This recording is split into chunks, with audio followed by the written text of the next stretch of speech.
Ah, como é gostoso participar de uma celebração em que nós temos ordem no culto.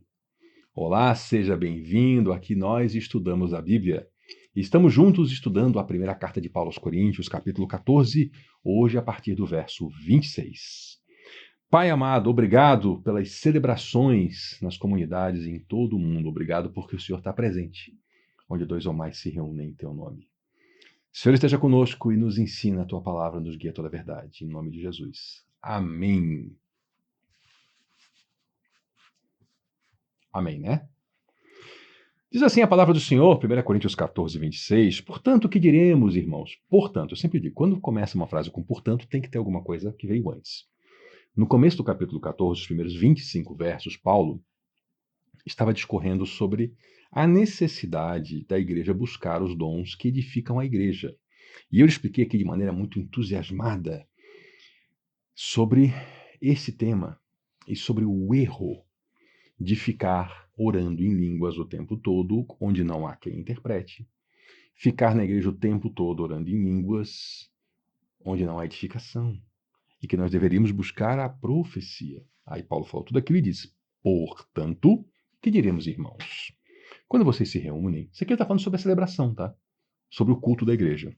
Quando vocês se reúnem, cada um de vocês tem um salmo, ou uma palavra de instrução, uma revelação, uma palavra em uma língua ou uma interpretação. O Senhor distribuiu a sua igreja. Nós estamos acostumados hoje com um modelo de celebração que ele tem um porquê. Né? Tem um porquê. A história da igreja mostrou as dificuldades de pessoas que não se dedicavam à palavra de Deus, querendo impor a sua vontade durante o culto, dava bagunça. Também, quando foi crescendo o número de cristãos, foi necessário organizar o espaço. E é muito complicado você organizar o espaço de uma maneira que todo mundo fale. Isso aqui é muito mais fácil fazer em grupos pequenos. Daí a importância de não só ter a celebração, aquela maior, que normalmente é sábado ou domingo que as igrejas fazem, mas também grupos que se reúnem nas casas, como se reuniam nessa época aqui, para que a gente possa então ter essa troca entre os irmãos da igreja. Se, porém, alguém falar em línguas, olha só, Paulo falou antes, não fique falando em língua à toa não, tá? Porque isso incomoda, isso não edifica. Mas se alguém for falar em língua, deve falar 2, no máximo 3, e alguém deve interpretar. Eu já fui em igreja que por baixo tinha mais de 30 pessoas falando em línguas ao mesmo tempo. Fica chato, fica tumultuado. Não faz sentido. É só barulho. Sem ninguém que interpretasse, né? E aqui ele fala 2, no máximo 3, e alguém interprete. Se não houver intérprete, fique calado na igreja falando consigo mesmo com Deus. Meus irmãos, pela palavra do Senhor eu estou instruindo vocês. Se não houver intérprete, fique calado na igreja falando consigo mesmo e com Deus. Não fique falando em línguas na igreja se não há intérprete. Não é uma ideia minha, é um mandamento da palavra de Deus. Você está atrapalhando. Se você, meu irmão, pastor, fica estimulando as pessoas a falar em língua, você está fazendo errado. Você está indo contra a palavra de Deus. Você deveria estimular as pessoas a procurar a interpretação, a buscar a profecia. Porque senão vira, sabe o quê? Show para crente. Aí o pessoal fica lá achando bonito porque tem aquele monte de língua estranha, só que ninguém é edificado. Se entrar um incrédulo também não tem nada revelado para ele, vai achar que está todo mundo bêbado ou doido. E edificação nenhuma. Tratando-se de profecia, falem 2 ou 3. E os outros julguem cuidadosamente o que foi dito. Olha aqui, ó, profecia para ser julgada. Não é essa, não. O profeta de Deus falou. Ei, peraí. Falou o quê? Deixa eu ver essa história aqui. Deixa eu ouvir, peraí. Vamos para a Bíblia. Eu já peguei falso profeta. Na lata, na hora. Profetizou contrariando a palavra de Deus. E outra. Entregou profecia? Deixa eu anotar esse negócio. A pessoa veio profetizar, se é de Deus, vai se cumprir. Se Deus fala que vai acontecer, vai acontecer. Senão não era Deus falando. E ó, tá sim de falso profeta nas igrejas. Cheio, cheio, cheio. Outra coisa, tá? Para com essa onda de vira pro lado e profetiza pro seu irmão. Não faz isso não. Se Deus não mandou, não abre a boca. Profetizar é entregar a palavra de Deus. Isso a gente já aprendeu desde o Antigo Testamento. Se Deus não mandar, não abre a boca para profetizar. Profecia é coisa séria. Profecia não é ficar dizendo aí, fazer confissão positiva. Sabe o que é confissão positiva? É um misticismo que chegou no Ocidente há bastante tempo, que é assim, ó, você fica repetindo uma coisa boa e vai acontecer. Isso é confissão positiva, isso não é Bíblia não, tá? Então esse negócio, não, profetiza sobre o seu irmão, que vai, não vai não. Você está virando falso profeta. Profecia é o seguinte, o Espírito Santo vai te pegar e vai colocar palavras na tua boca. E vai fazer teu coração queimar. E você não vai conseguir conter. E você vai ter que ir lá entregar aquela palavra e ela vai se cumprir. Porque a palavra de Deus é como uma marreta que despedaça um rochedo. Ela não volta para Deus vazia sem produzir seus efeitos. Então, trate a palavra de Deus com seriedade. Nada desse papo aí de vira para o seu irmão e profetiza. Eu não faço não. Na minha comunidade isso não acontece, graças a Deus. Mas eu já fui visitar lugares, não virei para o lado. Não profetizei coisa nenhuma. Sabe por quê? Porque eu não sou falso profeta. Por isso, tenhamos zelo pela palavra de Deus. Zelo. Julguem cuidadosamente o que foi dito. Se vier uma revelação a alguém que está sentado, cale-se o primeiro. Estamos ali no grupo, alguém está lá entregando lá uma profecia e o outro começou a entregar uma revelação. O primeiro estava falando, opa, tem uma revelação aqui, vamos ouvir. Vocês podem todos profetizar, cada um por vez. Olha a ordem no culto, hein? Olha a ordem no culto, cada um por vez, de forma que todos sejam instruídos e encorajados. Esse culto que Paulo está prescrevendo, eu imagino que seja mais ou menos como a cara de um culto tradicional com a prática de fé de um culto pentecostal. O que é isso? As pessoas em ordem. Palavra de Deus sendo entregue, uma pessoa ora em línguas, a outra interpreta. Aí orou um, orou dois, orou três, deu. Dois, no máximo três. Vai alguém profetizar, o outro começou a profetizar também. Opa, vamos ver o que está sendo falado aqui. Organizadamente, cada um de uma vez. Por quê? Porque o espírito do profeta está sujeito ao profeta. Não existe possessão do Espírito Santo. Não tem essa, mas o Espírito me tomou. Tomou não. Se te tomou, não era de Deus. Escolhe. Ou o Espírito não te possuiu, ou se possuiu, não era de Deus, era outro. Porque o Espírito dos profetas está sujeito aos profetas. O profeta que recebe uma palavra, ele consegue fechar a boca e escolher outro momento para entregar. Ele consegue. Ele não está possuído. E aí vira um autômato falando, alguém telegrafando na cabeça dele. Se não é o Espírito Santo, não. Se isso aí está acontecendo na sua comunidade, abre o olho, tá? É outro Espírito. Pois Deus não é Deus de desordem, mas de paz. Ou palavra que precisa ser estudada pela igreja do Senhor hoje. Deus não é Deus de desordem, mas de paz. Como em todas as congregações dos santos, permaneçam as mulheres em silêncio nas igrejas, pois não lhes é permitido falar, antes permaneçam em submissão, como diz a lei. Se quiserem aprender alguma coisa, que pergunte a seus maridos em casa, pois é vergonhoso uma mulher falar na igreja. Sabe por quê que isso aqui era verdade, mas hoje não é mais? Porque Paulo estava falando com uma realidade de igreja onde as mulheres eram analfabetas. Então, como é que uma pessoa que não lê a Bíblia vai falar? Nos dias de hoje seria o seguinte, irmãozinho, você não lê a Bíblia? Boquinha fechada na igreja. Tá bom? Quem vai querer instruir quem? O irmão não lê a Bíblia. Não estuda. Só quer chegar lá e falar? Boquinha fechada. É igual o pessoal que aparece aqui de vez em quando nos comentários. Ah, na minha igreja é melhor. Ou teve uma pessoa, não, a gente não se submete a esse negócio aí de estudar a Bíblia, não. É só chegar lá, abrir a boca e falar pelo Espírito. O sujeito nunca leu a Bíblia, mas quer falar da Bíblia. Sério, eu vou acreditar lendo isso aqui na palavra de Deus? Não, não vou acreditar. Quem não estuda não pode ensinar. Por isso que Paulo falou para as mulheres, como em todas as comunidades, ficassem quietas. Por quê? Porque as mulheres não tinham acesso às letras. As mulheres não tinham acesso, raríssimo, famílias nobres, às vezes. Como é que ia falar? Era vergonhoso. Como hoje é vergonhoso, pessoas que não leem a Bíblia e querem dar aula de Bíblia, gente. Querem falar das coisas do Senhor sem ter lido a Bíblia. Aí vira o quê? Vira misticismo, fanatismo, vira vergonheira. O que Paulo falou é vergonhoso. Mas era vergonhoso naquele contexto que a mulher era analfabeta.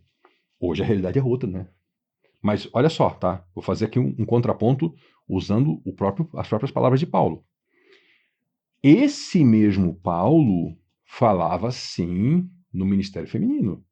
Não vamos esquecer da irmã Sebe, que servia a igreja em Cencreia, e a palavra que ele usa em grego, diáconos, não é só para diáconos, era para os ministros também, tanto que ele aplicava a si mesmo, a Paulo, como diáconos, e também a Silvano, Timóteo. Então ela também era do ministério. Não vamos esquecer de Junia, que era apóstola, junto com Andrônico, notáveis entre os apóstolos. Romanos capítulo 16, finalzinho ali, né, nas relações. Não vamos esquecer de Priscila. Então veja que quando a mulher era instruída, ela não só falava na igreja, ela ensinava, ela ministrava. Tanto que hoje, né, nós temos corretamente, nos termos bíblicos, o pastorado feminino. É bíblico, sim. Tem aqui já um pergunte aqui no canal, não lembro o número, mas se você pesquisar aqui nessa plataforma, Estudamos a Bíblia, pergunte aqui, pastorado feminino. Vai cair num vídeo meu, onde eu explico os argumentos bíblicos pelos quais é correto o pastorado feminino.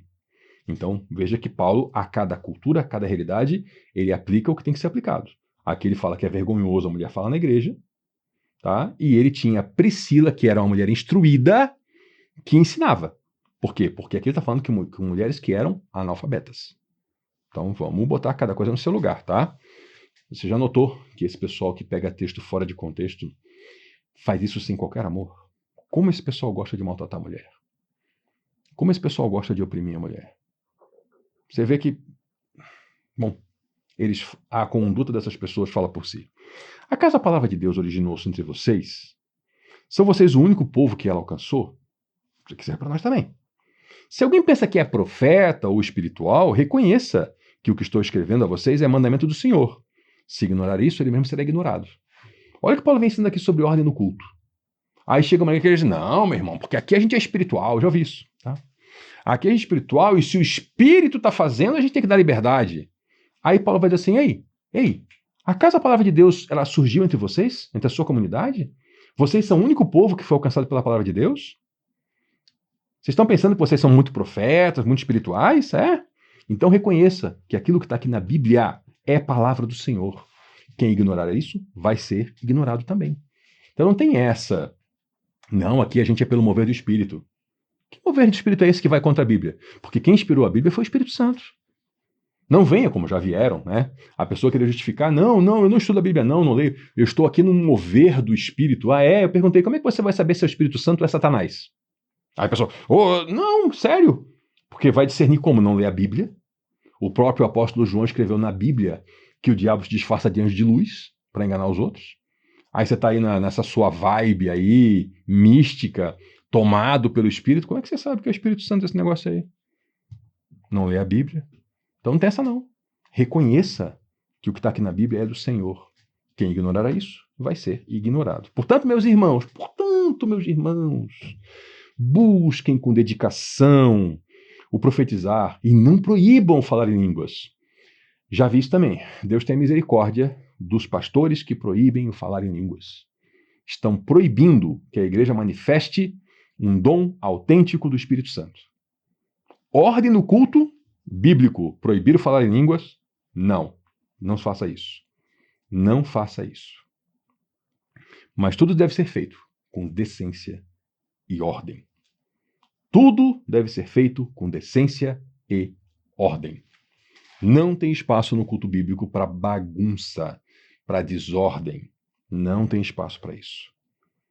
Mais uma vez, portanto, meus irmãos, busquem com dedicação o profetizar. Se você, meu irmão, não é agraciado com esses dons e você quer isso para a sua vida, você quer botar em oração, você quer jejuar para ser transformado, lembre que o jejum não é fazer queda de braço com Deus, tá? O jejum é se humilhar diante de Deus para ser transformado, para receber aquilo que Deus já escolheu para você. Então você quer fazer jejum e oração para ser útil a Deus com dons sobrenaturais? Busque o dom de profetizar. Busque isso. Só que não proíba falar em línguas, tá? Não proíba. E tudo, meus irmãos, tudo o que for feito com ordem e decência. Tudo o que for feito com ordem e decência. Como essa palavra precisa encontrar espaço na igreja do Senhor hoje. Precisa, meus irmãos. É triste o que está acontecendo. Tem gente na carne fazendo manifestações absurdamente carnais. Não vou relatar aqui. Quem já viu, viu. Azar de quem viu, azar o meu que tive que ver também. Coisas absolutamente carnais. É no espírito, não é não. Não é não, porque a Bíblia é a palavra de Deus, inspirada pelo Espírito Santo, e Deus não se contradiz. E aquilo que está acontecendo em alguns lugares aí, meus irmãos, é carnalidade pura. É gente com problemas, com pecado, querendo fazer suas expressões de pecado dentro da igreja, chamando aquilo de espiritualidade, deixando de lado a Bíblia.